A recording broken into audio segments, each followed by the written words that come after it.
Isso daria em torno de 131 milhões de reais. Seria a contratação mais cara da história do futebol brasileiro. Mas lá na ESPN da Argentina, estão falando que o Flamengo e o Corinthians estão negociando para ter o Cavani. E em relação a Cavani no Flamengo... Porque quando a gente para observar a janela, o Flamengo está pensando em Claudinho, está pensando em Wendel, tirou o Arlon do Atlético, traz Luiz Araújo. Não era nem para ter conversa. Se a coisa fosse minimamente... Se fosse minimamente bem organizado, não era para ter conversa.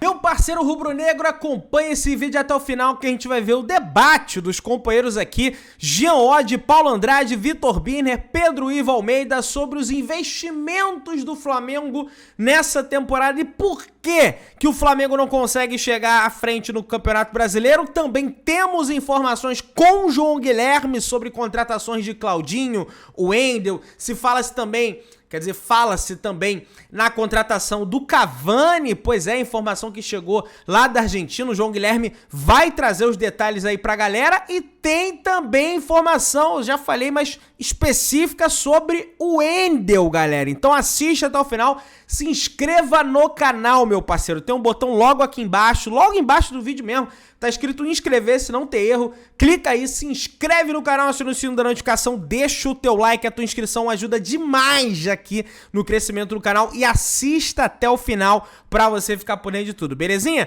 Então vambora, rapaziada. Flamengo não tem conseguido competir, não tem conseguido brigar pelo título de campeão brasileiro. Olha só, em 2021 ele terminou 13 pontos atrás, né, do campeão. Em 2022, foram 19 pontos atrás do campeão. Em 2023, com o campeonato vigente, né, com o campeonato acontecendo, já são 12 pontos atrás do líder, o Botafogo. É incrível para um time, por exemplo, o Vitor Birner costuma chamar, às vezes, fazer uma comparação e, no meu modo de ver, procede absolutamente, com o Bayern de Munique. Você imaginar o Bayern de Munique nessa situação, né, pela diferença de elenco, pela diferença de poderio que tem, nessa situação que a gente acabou de apresentar em temporadas recentes, o Flamengo não conseguindo sequer disputar o título, é muita coisa, né, Jean? Bem-vindo. Legal. Boa noite, Paulo. Boa noite, companheiros. Eu acho que sim, até porque o normal seria o contrário. Quer dizer, porque o Flamengo tem vencido muito. O Flamengo tem sido campeão constantemente, né, o tempo todo. Acho que, de maneira geral, o torcedor não pode reclamar de falta de títulos do Flamengo nos últimos anos. Mas é curioso que no Campeonato Brasileiro, que é aquele que, em geral, premia o melhor elenco, né, quem tem mais condições financeiras de contar com um bom elenco, com um elenco amplo, o Flamengo acabe ficando para trás, como ficou nas últimas 2 temporadas e como vai ficando nessa também. Embora nessa você tenha um Botafogo que está completamente fora da curva, né? Não fosse por isso, o Flamengo estaria lá em cima. Eu acho que assim, a gente tem que tentar analisar. A gente fala muito, né, do Flamengo, que o Flamengo muitas vezes vence os seus jogos na qualidade dos jogadores, na qualidade individual, quer dizer, talvez tenha menos regularidade, mas tem conseguido nos mata-matas não tropeçar, né? Porque não fosse assim, não teria ganhado Libertadores e Copa do Brasil na temporada passada. O que isso indica? Eu acho que indica que o trabalho de gestão financeira é muito melhor do que o trabalho de gestão esportiva. Porque é evidente para mim que o campeonato por pontos corridos é aquele que, em geral, premia o melhor trabalho do ponto de vista da gestão esportiva, de montagem de elenco, não só farto, como é o elenco do Flamengo, mas com peças importantes e variadas. Quer dizer, então tem uma questão que eu acho que vai para além da competência financeira do Flamengo, e ela é indiscutível, né? Claro que é o clube que tem mais condições de faturar por conta do tamanho da sua torcida, mas de qualquer maneira, por quantos anos o Flamengo não sofreu, mesmo tendo essa torcida que sempre foi gigante? Então, acho que desde a gestão Bandeira, que a questão financeira ela é indiscutível. A gestão esportiva, para mim, ela ainda deixa muito a desejar, porque se não fosse assim, com o elenco que tem, e o Birner fala do Bayern, mas hoje em dia, até você olha o que acontece nessa janela de mercado agora, com outros times perdendo ou podendo perder, e o Flamengo contratando, caminha até para não ser o Bayern o parâmetro e ser o PSG, do ponto de vista, claro, das contratações e do elenco, e a gente não vê isso exatamente refletido dentro de campo, embora veja conquista de títulos, repito, que eu acho que não pode chatear o seu torcedor. O Flamengo tem sido campeão constantemente, né? Mas é uma ironia, né, Pedro? Porque, assim, o campeonato por pontos corridos é aquele que premia a regularidade. E a regularidade de um time que conta com os nomes que o Flamengo conta e tem contado e tem melhorado nesses últimos tempos, em tese, teria de ser o rei da regularidade, né? Boa noite. Boa noite, Paulo. Abraço a você, Vitor, Jean, do Fã de Esporte com a gente. É uma ironia, mas não surpreende. A gente vai voltar a tratar como algo novo quando o Flamengo se estabelecer com essa regularidade. E é claro que tem 1 milhão de coisas que podem ser ditas, troca de técnico, falta de convicção no que se quer. Um ano você começa com Paulo Souza para fazer uma remodelação, depois você salva com o Dorival, mas aí o Dorival não está entregando o que você quer, aí você traz um Vitor Pereira, mas o Vitor não se adaptou, aí vamos buscar o Sampaoli. A gente está falando em um começo de trabalho, se eu não me engano, o Sampaoli tem pouco mais de 3 meses, talvez batendo 100 dias. Então, é até um pouco injusto a gente querer que tenha um ápice técnico, uma maturidade de trabalho. Só que o Flamengo ele virou isso, eu estou com o Jean. O Flamengo sabe muito bem fazer dinheiro, captar, gerar, potencializar. Ele agora precisa entender melhor o que ele faz com esse dinheiro que ele gera. Porque por muitas vezes acaba sendo interditado um debate sobre cobrança esportiva do Flamengo com essa coisa do mais ganhou 2 Libertadores, mais ganhou a Copa do Brasil, mais ganhou o Campeonato Brasileiro. Vocês estão reclamando e bateu 2 títulos enormes no final do ano passado. Sim, tudo isso é verdade. Agora, eu acho que dá para a gente debater ou hegemonia, ou se um clube pode ser soberano do ponto de vista esportivo dentro de um clube através da sua Liga Nacional. Isso o Flamengo não consegue. E eu discordo muito quando entra num debate, mas o Flamengo abriu mão, o Flamengo correu frouxo, o Flamengo escolheu. Não, o Flamengo não consegue. E não consegue porque o Campeonato Nacional aqui ele começa ali em abril. Início de abril, às vezes final de abril, depende de ajuste de calendário, de data FIFA, ser ano de Copa do Mundo. É quase sempre um momento onde o Flamengo está fazendo uma ruptura no trabalho. É sempre uma ruptura, está sempre trocando de treinador, seja abril, maio ou início de junho. E tem sido assim no ano retrasado, no ano passado, nesse ano. Então, seu projeto esportivo, para usar o termo que o Jean falou, né, projeto financeiro, projeto esportivo, ele já começa conturbado e virou uma regra. Eu não diria nem que é uma ironia, é uma regra. O Flamengo não apresentou para a gente ainda um trabalho sólido de começar com uma temporada com o treinador e até o final dela para a gente poder ver ali em abril, maio, junho, julho, aquela maturidade para a gente falar, esse é o Flamengo despontando. Porque quando a gente para observar a janela, o Flamengo está pensando em Claudinho, está pensando em Wendel, tirou o Arlan do Atlético, traz Luiz Araújo. Não era nem para ter conversa. Se a coisa fosse minimamente... Se fosse minimamente bem organizado, não era para ter conversa. O Palmeiras agora o questionamento é que ela sempre reclama do preço, não contrata, está muito polida no mercado. O Grêmio, segundo colocado hoje do Campeonato Brasileiro, está tentando apostar numa coisa afetiva ali do Renato com o Luan. A turma vai garimpando o que pode no mercado. O Flamengo nada de braçada e não consegue se estabelecer, não transforma isso em resultado em campo. E eu não acho que seja uma escolha. O Flamengo não consegue se estabelecer do ponto de vista esportivo no Campeonato Nacional, que poderia representar se fosse hegemônico ou não. E aí é sempre o debate que a gente entra, né? Mas se esse Flamengo embalar no Campeonato Brasileiro, quem que pode ser do Botafogo? Mas é sempre o si. O Flamengo ele é muito mais postulante aos títulos pelo que a gente debate do que exatamente postulante pelo que entrega em campo. Ele não está entregando ainda. E para passar a bola para o Vitor, a gente gira nessa ciranda, porque o talento individual no mata-mata, ele vai resolver. Num jogo truncado, numa coisa ali mais curta, num caminho mais curto, ele vai te resolver muito. Mas você não está tendo mais o Arrascaeta sempre, você não tem o encaixe exato no início de trabalho, você tem muitos problemas hoje para enxergar o Flamengo como um time estabelecido, uma sequência, aquele 2019. Você para, olha e sabe como é que vai jogar. Você não sabe se o Gerson está um pouco mais avançado pela esquerda, se ele está um pouco mais recuado, se o Everson está com o Arrascaeta, se um dos dois está fora, se o Bruno está próximo do Gabigol, se ele está aberto, o Gabigol está na referência, se é o Pedro. Muitas coisas ali que você não consegue entender. O Flamengo joga assim. Nem o próprio trabalho de Sampaoli a gente ainda consegue reconhecer. A gente consegue reconhecer o Flamengo. Então, acho que explica a frase ali do Jean, do projeto esportivo muito, muito, muito abaixo. E ainda assim, ganhando muita coisa. Ganhando muita. Tanto é que, assim, deixando claro, né? O assunto aqui é o campeonato brasileiro. Sim. Né, o campeonato nacional, depois de mais um tropeço do Flamengo no Maracanã. Sim, a disparidade é enorme entre o trabalho da parte financeira e o trabalho esportivo do futebol. E você entende que o Flamengo tem, por exemplo, na presidência, um cara que conhece mercado, conhece dinheiro, e não tem um especialista em futebol no mesmo nível que tem quando você fala de como gerar receita, como aproveitar o potencial do clube para que o clube tenha mais dinheiro que os concorrentes. Porque o Flamengo é o clube com o maior potencial do país. E o segundo, e aí para mim é o maior fenômeno, como ele não gera o dinheiro, como ele tem uma situação financeira como atual, é o Corinthians. Né? A segunda maior torcida, grande parte no Sudeste, que é a região mais rica do país, e o Corinthians tem uma dívida enorme e não tem uma capacidade de arrecadação, de investimento em jogadores, nem próxima do Flamengo.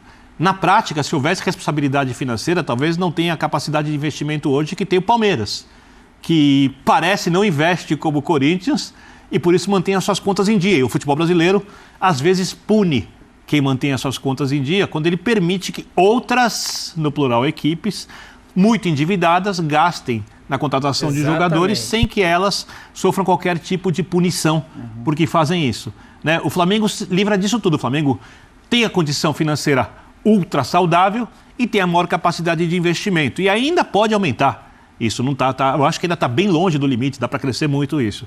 Né? E aí a gente falta falar do que deveria ser necessário em qualquer equipe que se diz profissional no futebol brasileiro. Porque quando você pensa, é difícil arrumar um técnico brasileiro, eu concordo. Não está fácil você ter os melhores técnicos trabalhando nas equipes e o mercado brasileiro nesse momento não oferece técnicos em quantidade. Mas e diretores técnicos? Né? E diretores de futebol? Mais que diretores técnicos. O diretor de futebol, o seu chefe, em qualquer lugar profissional, não do termo porque os clubes adoram falar sobre profissionalismo, ele deveria entender de métodos de treinamento, deveria ser capaz de avaliar os treinamentos, avaliar os jogos, deveria ser capaz de avaliar qual é a melhor equipe de scout. Pega o Flamengo, por exemplo. O Flamengo investe muito em jogadores caros e faz muito bem de investir porque pode, isso coloca acima dos outros clubes, mas quanto pesa a equipe de scout do Flamengo para você ir buscar os jogadores que ninguém conhece? Aqueles jogadores que estão começando a carreira, aqueles jogadores que estão ali, sei lá, no interior de países da América do Sul, que tem muito potencial. Por que o Flamengo não consegue fazer com a América do Sul o que alguns clubes europeus conseguem fazer quando vão buscar, por exemplo, um Tiquinho Soares? Quando é jovem, sendo um jogador de muito potencial, quando o investimento é pequeno, minúsculo perto do investimento que o Flamengo faz, e se você de 3, 4 acha um, você tem um grande jogador que você vai lucrar muito e que vai dar muito resultado e que ainda cresce com a identificação com o clube. Eu acho que o resultado dessa, e aí vocês já falaram, dessa disparidade que acontece, e não é flamenguista, é assim em 90% dos clubes brasileiros. Eu citei só o Corinthians aqui, porque o Corinthians é a segunda maior potência financeira. O São Paulo se enquadra nisso também, por erros de gestão vários. Né? O próprio Palmeiras tem uma gestão saudável, é um time que tem mais capacidade de arrecadação, e a própria presidente reclama de algumas coisas ali, distribuição, material esportivo, tal, outras coisas assim. Quando o Flamengo ganha o mata-mata, é justamente a lógica sendo contrariada, porque o Flamengo é o principal favorito dos mata-matas. Mas é muito mais fácil, tendo uma grande equipe, você perder um mata-mata do que perder pontos corridos. E a gente tem o exemplo do futebol organizado, Manchester City. O City penou para ganhar uma Liga dos Campeões, entrou ali com nervos à flor da pele, porque tinha dificuldade, mesmo sendo o melhor time do mundo há algumas temporadas, de confirmar no mata-mata principal a sua superioridade, e ali a concorrência é muito mais alta, do que nos pontos corridos. Quando ele voa e ganha campeonatos, o Flamengo deveria nos pontos corridos voar. Quando o Flamengo voar nos pontos corridos, mantendo essa diferença de elenco, Bayern de Munique na Alemanha em relação aos outros, por 3, 4 temporadas, mantendo essa diferença técnica, ele voar nos pontos corridos, também nos campeonatos brasileiros, aí eu vou poder falar, a gestão esportiva chegou perto do que precisa. Nesse momento, ela está muito aquém. Vamos no mercado da bola, né? Eu sei que vocês adoram o mercado da bola. E eu vou compartilhar a tela do OneFootball, né, que é um site bem interessante do mercado da bola, que atualiza. Ih, olha quem aparece aí. Olha quem aparece aí. Claudinho do Zenit. Vamos lá, ó. Fotos aqui de Claudinho. E uma informação trazida pelo companheiro Venê Casagrande, do jornal O Dia, e também do SBT aqui no Rio de Janeiro, e tem o canal dele no YouTube. Zenit negou a oferta de 15 milhões de euros por Claudinho e pediu 25 milhões de euros.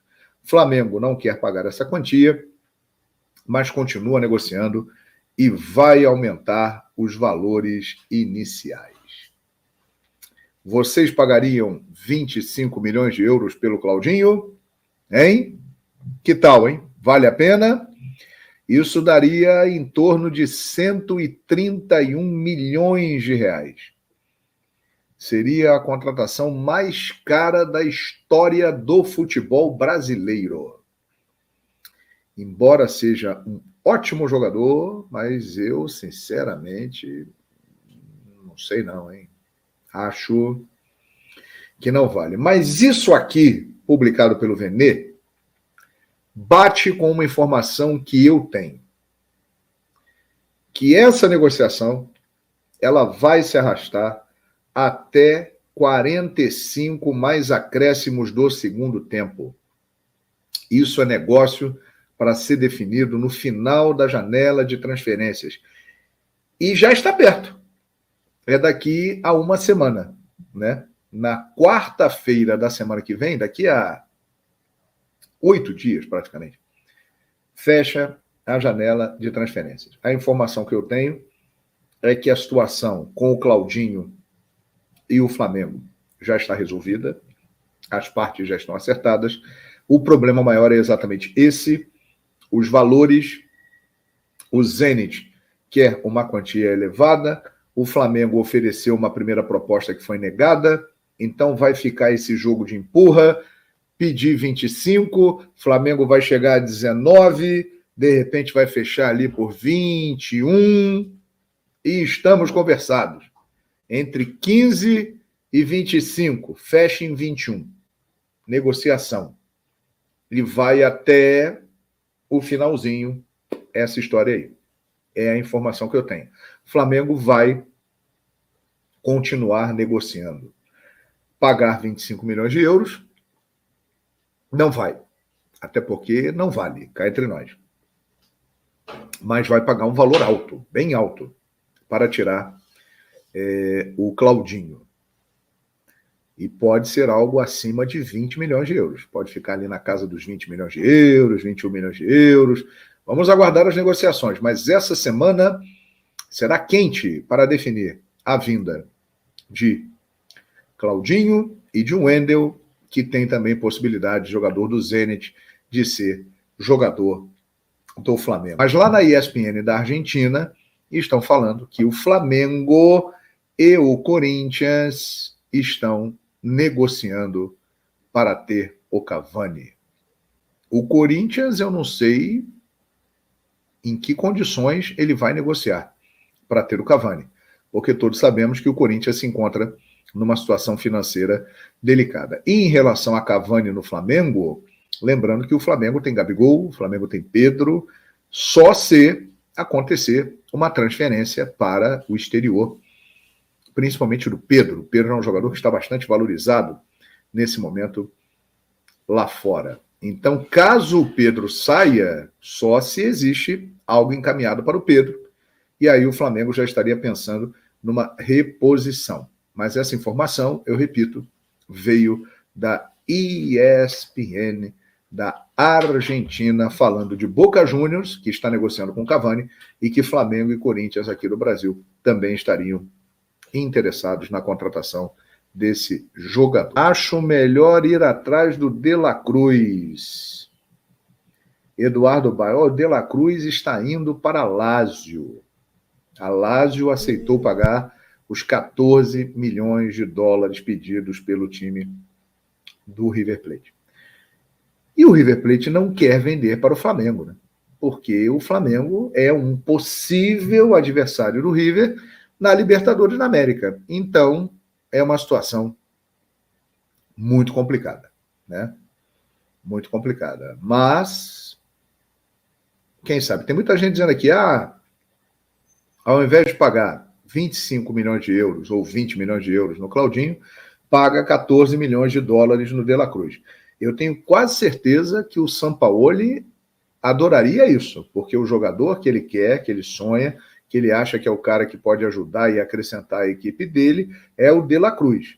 É a contratação mais desejada por ele. Não sei se o Flamengo fará isso e não sei também se o River Plate vai vendê-lo para o Flamengo, exatamente por causa desta Paga multa. Concorrência direta na Libertadores da América. E rapaziada, ó, o Wendel já chegou na Rússia, tá, galera? Não sei se dá pra ler daí, mas ele botou no story dele aqui, ó. Tá aqui, ó. São Petersburgo, que é a terra do Zenit, né? Onde é o Zenit, da onde estão os dirigentes do Zenit, que ele vai negociar pessoalmente com o empresário dele a saída do Zenit para se transferir para a equipe do Flamengo, tá? Então o jogador já chegou à Rússia, tá? E deve negociar essa vinda pro Flamengo. Vai lembrar que a Letícia Marques no Globoesporte.com trouxe a informação que o Flamengo fez uma proposta de 13 milhões de euros, 67 milhões de reais pela contratação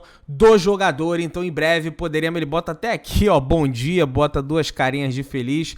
Então bem próximo aí de se transferir para o Flamengo ou Wendel. Beleza, meu querido? Dá aquela moral, se inscreva no canal, aciona o sino da notificação, deixa o teu like, tamo juntão. E tem sobre o Claudinho também, o Zenit recusou a proposta do Flamengo pelo Claudinho e coisa e tal. E o Flamengo planeja aumentar, mas parece que vai pra cima do Wendel mesmo.